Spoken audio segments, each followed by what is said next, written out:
I want to talk about the 5 mistakes that dieters make when they try to boost their metabolism. And when we talk about metabolism, I'm talking about the speed or rate at which you burn fat fuel. Okay, so that's the topic for today. So, number one, the first mistake of trying to boost your metabolism is trying to boost your metabolism.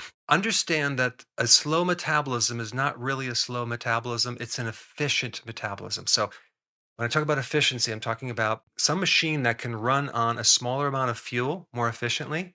And that's exactly what a slow metabolism is. It's not necessarily turned down, it's just adapted to run on lesser amounts of fuel for a longer period of time. This is a good thing if you're trying to survive without food, but it's a bad thing if you're trying to lose weight. So, stimulating metabolism with caffeine or some type of herbal stimulant or some drug is a very bad idea because you're going to burn out your metabolism. You're going to burn out your adrenals. And maybe you might lose initially a little bit, but in the long run, you'll end up having fatigue and having all sorts of issues. All right, number two, the second mistake, going on a diet. Okay. And I'm talking about a low calorie diet. All your body's going to do is going to adapt to lower amounts of calories and become more efficient. I will guarantee if you talk to anyone in their 40s, 50s, 60s with the apparency of a slow metabolism, they have a history of dieting. They have a history of going on a low calorie diet. And that really causes the metabolism to just work so efficiently that it doesn't take much fuel to run it. So maybe your spouse can actually eat a lot of food and not really gain weight.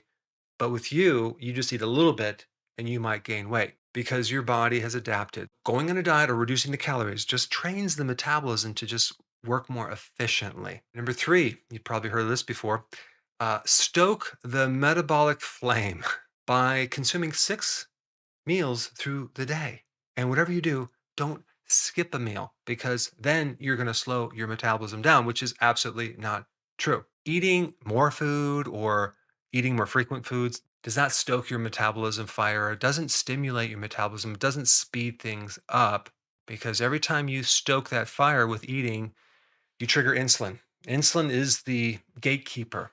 It's the switch that determines what type of fuel that you want to burn. So if you don't already know this, when you're trying to burn fat, I think that would be the goal, just to focus the body into only burning fat, not burn up your glucose reserve. So now you're hungry and you're starving and you're craving, right? It's to burn fat. So that way you're living on fat and you have a lot more of it and your appetite goes away and you go longer with that. To do that, you must lower insulin.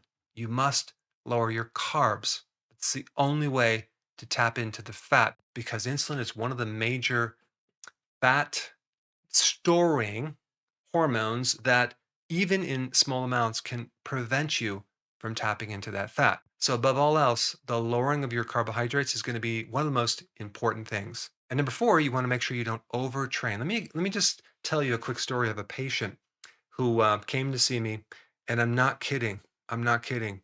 She would work out, I think, 6 to 7 hours a day at the gym, 7 days a week. It was a full time job. And all of a sudden, she started gaining weight and she's freaking out because no matter what she does, she can't lose weight. I mean, even the thought of telling her to back off that exercise, it just make her more stressed out. She's a classic example of someone that's overtraining. Okay. Overtraining never gives your body a chance to recover.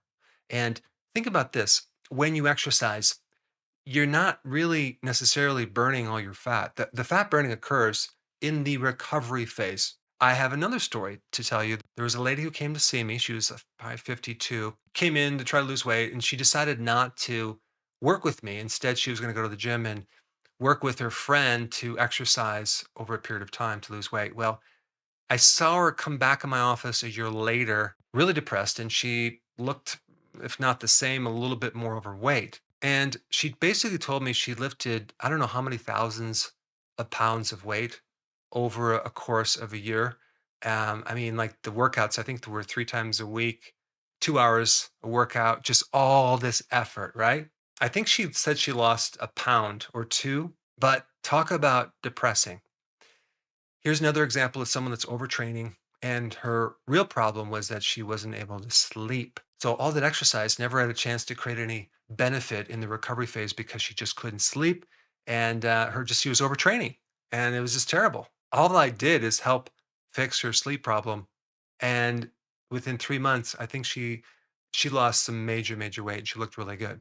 And number five, those protein shakes that everyone says to go ahead and consume those to help stimulate your metabolism. Well, here's the data on protein. Yes, it is true that protein does stimulate three of the fat burning hormones, but the quality of protein is very important.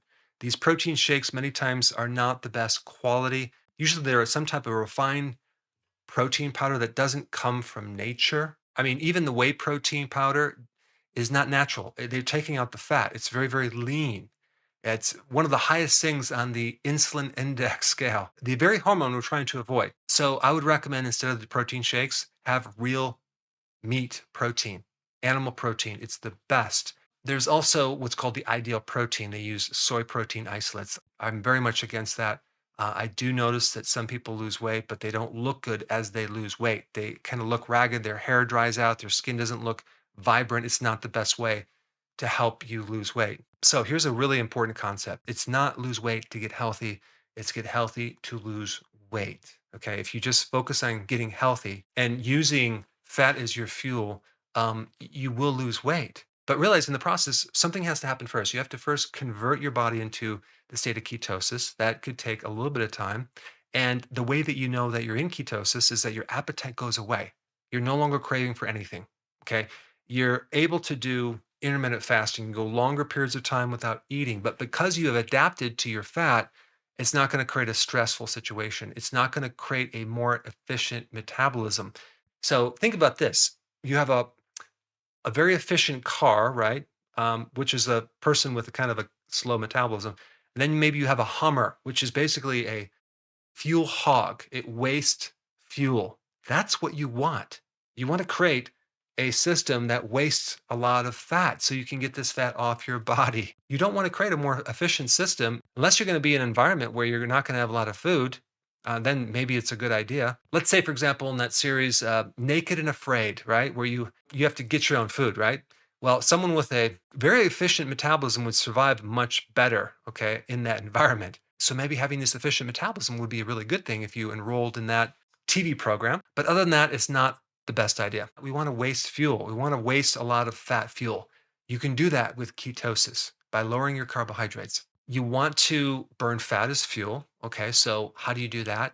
Moderate high quality protein will stimulate glucagon and growth hormone and testosterone. And if you do high intensity interval training with lots of rest and good recovery, that will stimulate adrenaline, which also can help you burn fat. But more importantly, it's to understand what to avoid. Okay. What to avoid is way more important than what to eat. Okay. Because there are two fat making hormones. The big one is insulin, and that's related to eating carbohydrates. So you have to keep your carbs low. And cortisol. Cortisol is another fat making hormone, especially in your midsection. It mobilizes even your proteins and turns that into sugar, which then is converted to fat. A lot of the fat making actions of cortisol happen because cortisol will eventually trigger insulin. And so keeping your stress low by exercising, walking, sleeping is vital. The other question is, what do you actually eat to be healthy? Well, for that, just look at the dietary guidelines. You know, the dietary guidelines that are influenced by the Academy of Nutrition and Dietetics, right? They are the source of science based nutrition and food therapy. Most of them are dietitians, others are assistants to dietitians. But the dietitian is the most influential individual involved in food policy that has given us this food pyramid or these dietary guidelines, right? Which are considered to be healthy. And what they say is that you should pretty much have half your plate grains, and then the other half fruits and vegetables, and make sure you have low fat proteins. If you go to the website called eatright.org, you will see right at the top they are the most trusted, okay, in food and nutrition. But, there's just one little tiny issue I have with that. There's a man by the name of Ruskin, who requested some documents through the Freedom of Information Act, and he got 80,000 documents, emails, correspondence between the Academy of Nutrition and Dietetics and the food industry. Quite a few cozy relationships between these two groups. I think the way I would use their site and information is I would see what they're recommending and do the exact opposite. And then you'll really discover what a truly healthy diet would look like. So, to get that information on exactly what to eat that's healthy, you should check this video out right here.